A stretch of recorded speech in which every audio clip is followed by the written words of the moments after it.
Hey everyone, I'm Nern Queen Alexis and welcome back to the channel. Today we are answering the question, will Tau be broken with their new codex?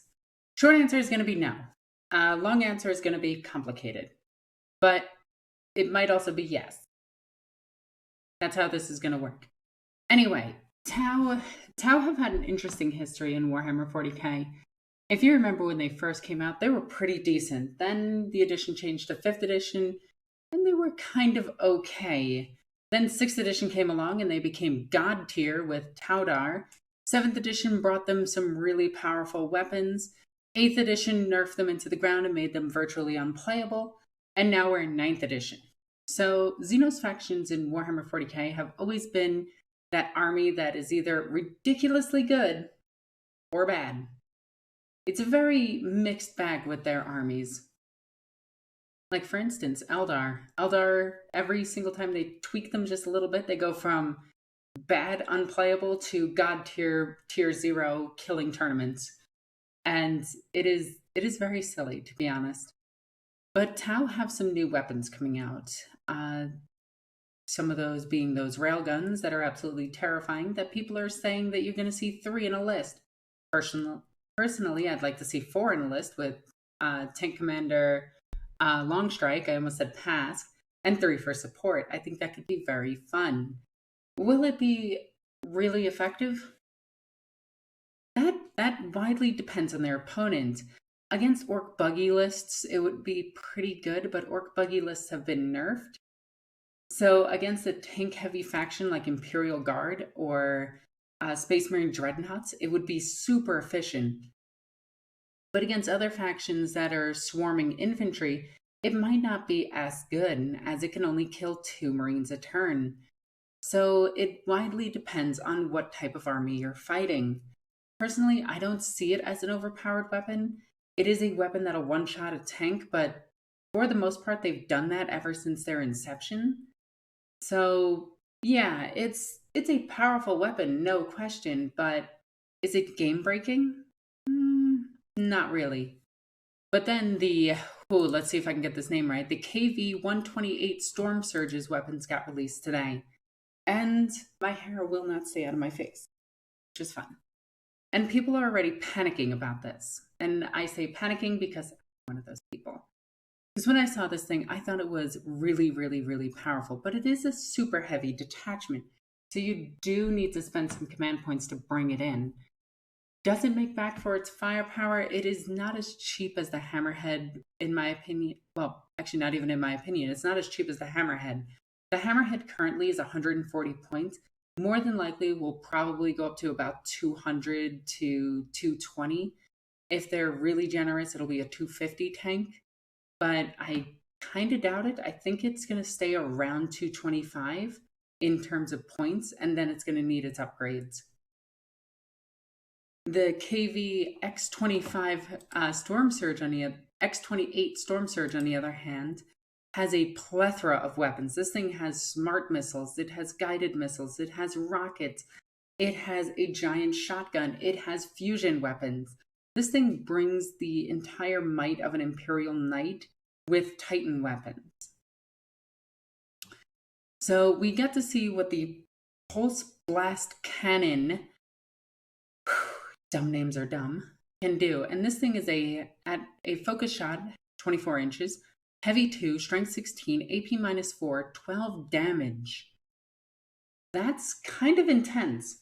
Now, I know a lot of people are going to say, well, it's limited by its range, but the board size is more limited. And if you take this thing and set it in the center of the field, for the most part, it can hit everything in the army.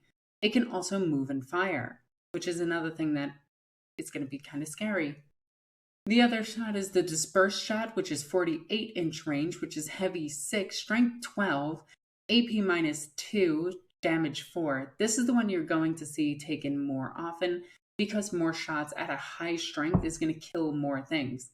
Though the one problem that you're going to have is this is one weapon, so you do have to pick one target for it. But this will make a Blade Guard veteran squad just be vaporized instantly, assuming it hits.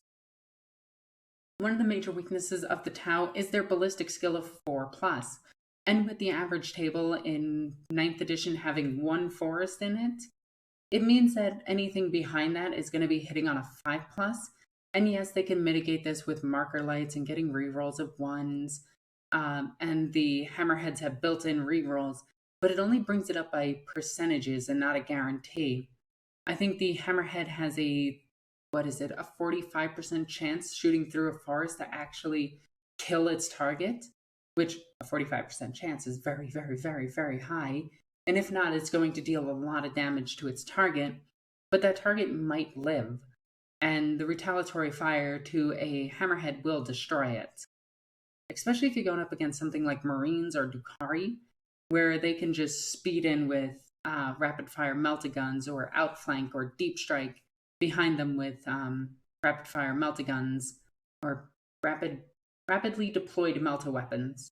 And the Tau can do this too. The Tau are no secret. It's no secret that Tau battlesuits typically have a bunch of fusion guns on them, strictly for deep striking in and killing vulnerable targets.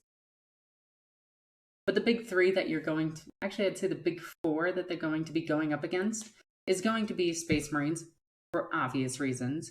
So most of their weapons need to be anti-Space Marine weapons. Drukhari, which the no invulnerable save weapons are going to be super effective against. You might see a change from Raiders to, I think they're called Venoms, the smaller transport, as Drukhari players adapt to fighting Tau and just use more rapid assault forces versus their typical rapid assault forces, which use, I think, 3 Raiders in most competitive lists to 4 Raiders in most competitive lists, or the variation that has the 3 Dark Lances. I think they're actually down to 2 or 3. But you might see that change even more down to a lower number with a few Deep Strikers and more jet bikes. But to deal with the Stormsurge is going to be interesting. Your best bet is to lock it in close combat. As the Stormsurge does have an ability where it does lock itself in place, and that is one of its biggest weaknesses. The Stormsurge is incredibly weak in close combat. Now, let's assume that they give it the 12 attacks of an Imperial Knight for its feety feet, where it just stompity stomps all over everything and just hopes for the best.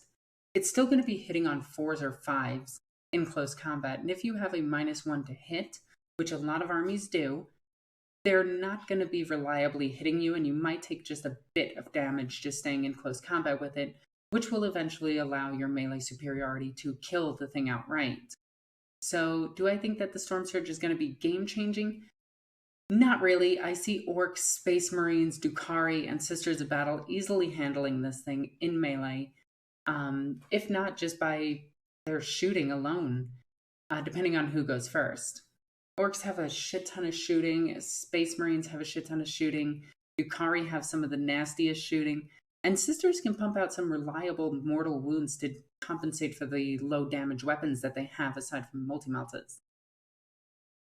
So overall, I think Tau are going to sit at a nice higher tier than what they were. I think they're going to be in the same place that the Death Guard is, and the brain work. Use the words that activate when thoughts are done. Necrons and Death Guard. There we go. Where they're sitting at a very high tier. They have lists that can compete with the highest tiered lists, but for the most part, they're a very balanced army, and I absolutely love that about them. I think Sisters of Battle are a little bit tougher than them, but that's just my inherent bias, and I am going to say that I am biased when it comes to Sisters of Battle. But overall, I think that they're going to sit at a good spot. I'd see them as high as like Death Watch, or maybe even like Current Custodians, because Current Custodians is kind of a balanced army from everything that I've seen. They don't look like they're in your face broken, but they don't look like they're like meta defining champions. They have a lot of attacks and they're really good for what they are. But overall, I think that they're at a really, really nice spot. They're better than what they were, but they're not as good as like tier 1 armies, if that makes sense. And if I am wrong, please correct me. Like, I am always open for discussion and everything like that, unless you're insulting me, in which case I'm just leave it. But overall, I am excited for what the Tau are getting. I kind of wish I didn't sell all of my battle suits. You know, live and learn. but I didn't like the color scheme that I had on them, so I do want to do my Kroot army. What I'm hoping to see in these updates isn't more like Tau getting updated, but more of their alien companions. They're ones that are forced into servitude to them, definitely not slaves. But I want to see the Kroot get some updates and maybe see some updates to some of their cooler things, like maybe you bring back Narlox. Huh? GW, please? I'll keep asking. And it wouldn't be the first time we saw a model come out of Legends. More boss on a bike, everybody. But yeah, my thoughts on the Tau is it's going to be a high mid-tier army, maybe tier 2, tier 3. But it's not going to be meta-defining because I feel like a lot of the upper-tiered armies like Drukhari, Space Marines, and Orcs can handle it very efficiently with what they've always handled Tau with, which is just running up and punching them in the face. So I want to know your thoughts down below. Comments, do the thing, like this video. As always, support the channel. I'm Narn Queen Alexis. I love you guys. Bye. I missed. Hang on.